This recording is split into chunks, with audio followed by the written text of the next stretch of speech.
I love social media. Sometimes I struggle to use it instead of it using me.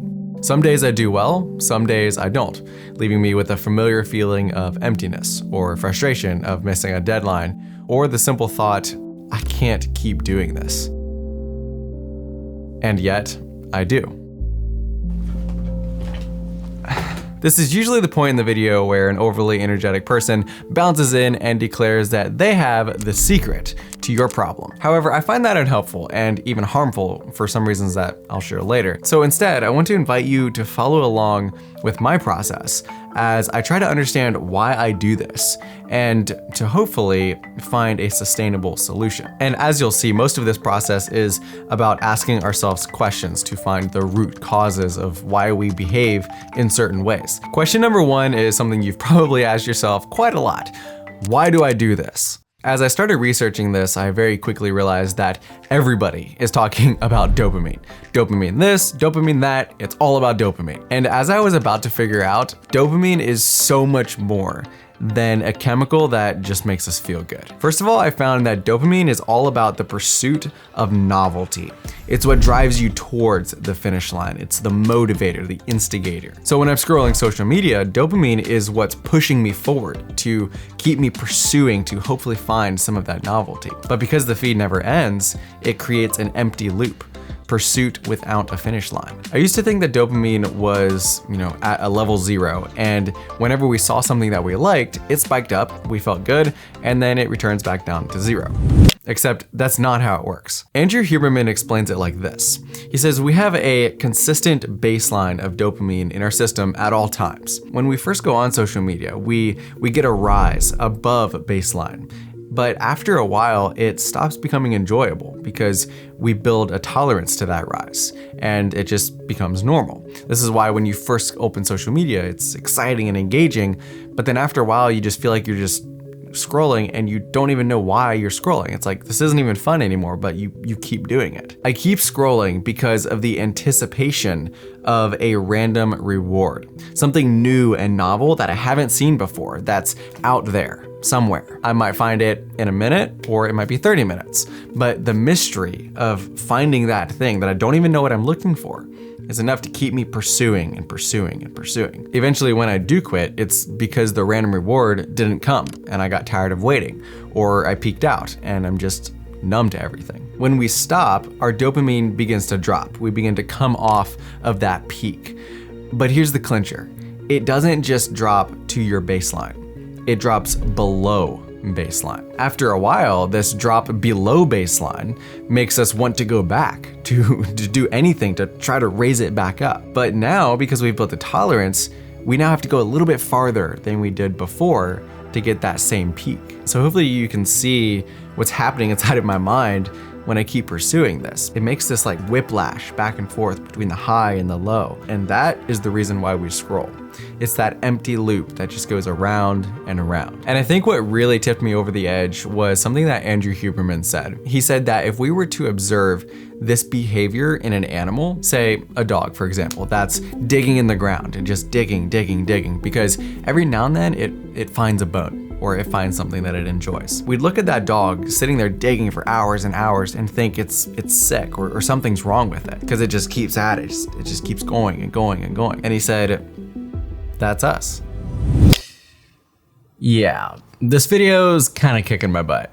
But like I said at the beginning, I don't want to stay here. So the next question is, how do I leave? But before we answer that question, I need to thank today's video sponsor, which is Durable. If you're in the process of creating a website from scratch, or maybe you're redoing your website, or you're considering doing it, Durable is your lifeline. So Durable is a AI website builder specifically designed for small business owners. What surprised me most about Durable is that in 30 seconds or less, it can build you a fully functional, beautiful website with, professional photography like color palettes, font matching, and like so much more. Almost anybody can use this, but because it's also built for small business owners who are just starting out or trying to get some traction, it has some really powerful tools that can help you in that process. So it has, AI marketing, it has tracking tools and, invoicing and, blog builder, idea generator. There's so much you can do with the AI. You just tell it what to do and it does it. So if any of this sounds appealing to you,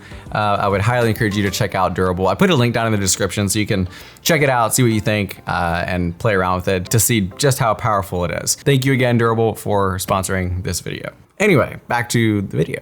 I believe there's always a reason for what we do.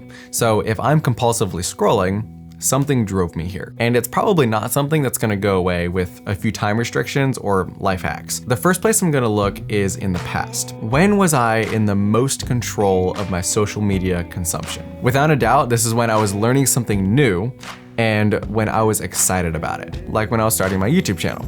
I loved it, and every day, even after a long day of work, I was still excited to come home and practice and learn something new. And I still went on social media, but it meant that I didn't get trapped there. Okay, so now, when was a time when I was in the least control? In the past, this would have been times when I was overworked or stressed or without a clear set of priorities, which is basically where I'm at right now.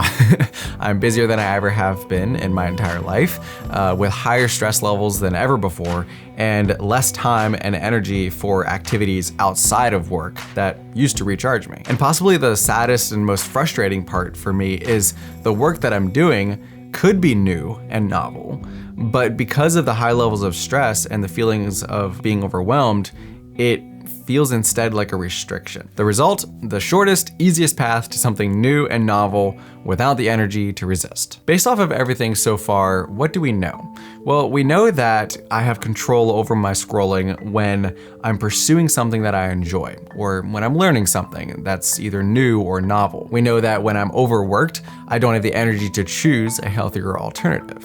We also know that biologically, the deck is kind of stacked against us because we're trained to pursue that short-term gratification. And lastly, we know that whatever we replace scrolling with has to be just as easy to start and something that is enjoyable. I've developed a bit of a personalized plan here that I'm gonna share with you. And then after that, I'll give you a few other things that I've found along the way that may help you construct your own plan. The first thing that has to happen is I have to create more margin in my life, more of a space between stress and relaxation and just normal life.